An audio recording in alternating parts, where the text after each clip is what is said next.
I'm journalist Sam Billman. In 2008, I was given the opportunity, along with a small camera crew, to interview the infamous and influential entrepreneur, entertainer Diggy Bones.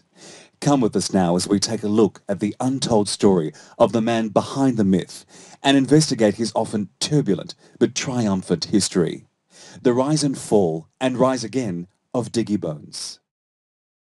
So tell us how it all began.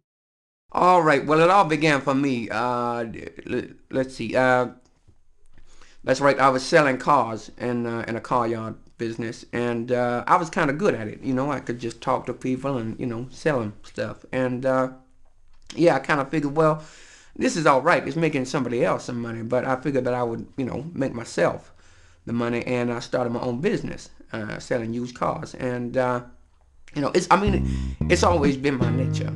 I have an entrepreneurial nature. It wouldn't happen in the Diggies. Like a dog will bark by its nature, a cat will meow by its nature. A bonobo monkey will sleep with his brother or his sister by its nature. It ain't wrong, it's just nature. And I had to obey mine. Listen, the cars that we were selling back then, they weren't particularly good. It wouldn't happen in the Diggies. In fact, they were quite shitty. But I'm of the mind that people don't want, the truth, the whole truth, and nothing but the truth. They want the show with the business. And that's where I come in.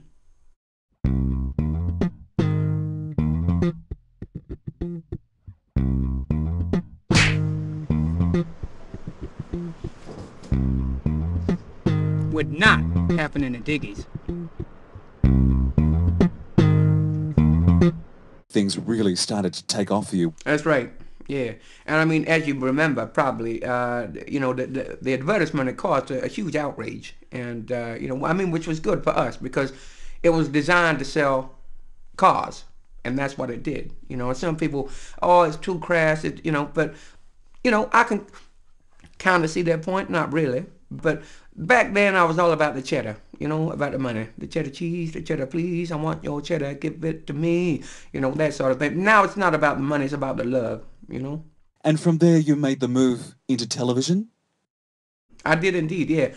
After the car yard business was doing so well, I decided to move into primetime television. Real people, real cases. Judge Diggy. Guilty! After Judge Diggy, aside from being a huge success, we lasted 5 seasons on the network. Everybody loved it. The ratings were huge. And I've got to say, it was one of the most satisfying jobs I've ever had. To be able to, say to somebody that you've taken an instant dislike to, to look at them and you think, you guilty. I know you're guilty. Pay up, bitch. And you could do it. But I'm like, I can't stay in one place too long. I've got to move. And I decided that, to be the best selling, you had to be the best smelling. So that's what we did. We went into the fragrance business. And I saw an opportunity. The market was wide open. I thought I can bring something fresh and original to this here market. And that's what we did. The dream is the same every time.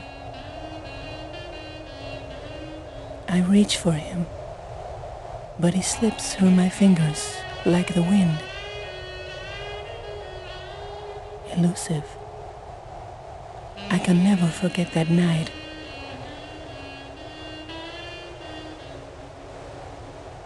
His body, his face, his smell.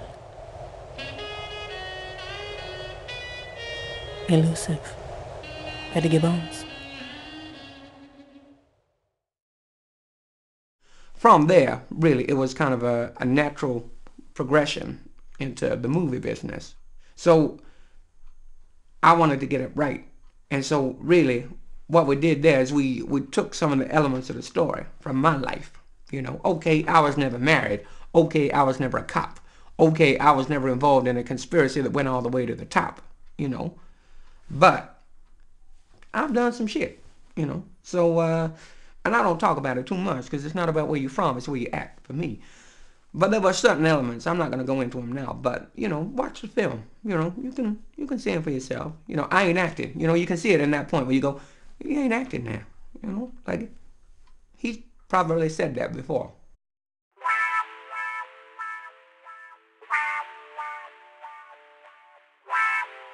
In a world gone crazy. Come on, Diggy. You gotta give me something. Anything. I don't gotta give you shit. One man takes a stand. Diggy, you gotta let go. Your wife's death was a suicide. That's a bunch of bullshit and you know it. To find his wife's killer. Hey, what's up, my man? All right. Everybody's after you, Diggy. The cops. Seems we're forgotten, Diggy.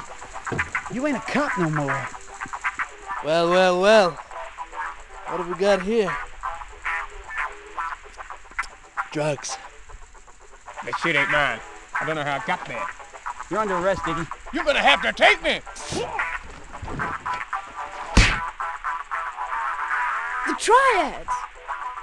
Ah, Mr. Diggy Bones. The mob. And Bumpy, if you ever send another cat down looking for me, I'll kill the motherfucker. And then I'll come looking for you. And I'll get you, Bumpy. You believe it. Everybody. Mr. Senator. You know. Action. Adventure. Timon! Kill him! Gun. Drugs. Diggy. Vigilante fever. Diggy Bones! No, please, I'll do it. Case closed. Vigilante fever. So, Diggy, most people will say that the next step was somewhat illogical. I'm talking, of course, about your move into politics. Yeah, I was wondering when you were going to bring this up. I guess, look, to be perfectly honest with you, I grew up in a very, very poor neighborhood. And most of the families there, they couldn't afford to move away. So they never had the opportunities that I had.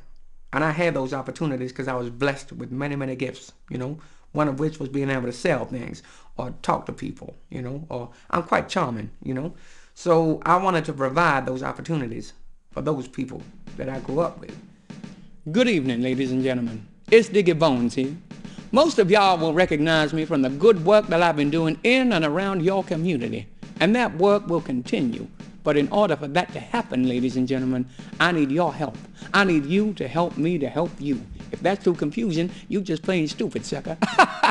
But seriously, change must come about. And I need your help, ladies and gentlemen. So remember, come election day, vote Diggy 1. Yes. You had the most potential of any young politician. Why the withdrawal from politics? Oh, look, man, I mean, come on. It was over. You know, everybody knew it was done. It was dead. They killed it. When I got caught, I mean, I say I got caught. Fair enough, I was there. I was in the bed with the women. But you know, that ain't nothing I ain't been doing in my own life. It wasn't until I got involved in politics that it was an issue. So I was a little bit surprised, but they made it very clear that they were showing me the doll. It hurt. You know, it really hurt me. In fact, it was the beginning of the end for Diggy. Not only did his aspirations in politics come to an abrupt halt, but he was investigated on numerous counts of tax evasion, leaving his business franchise and his reputation in tatters.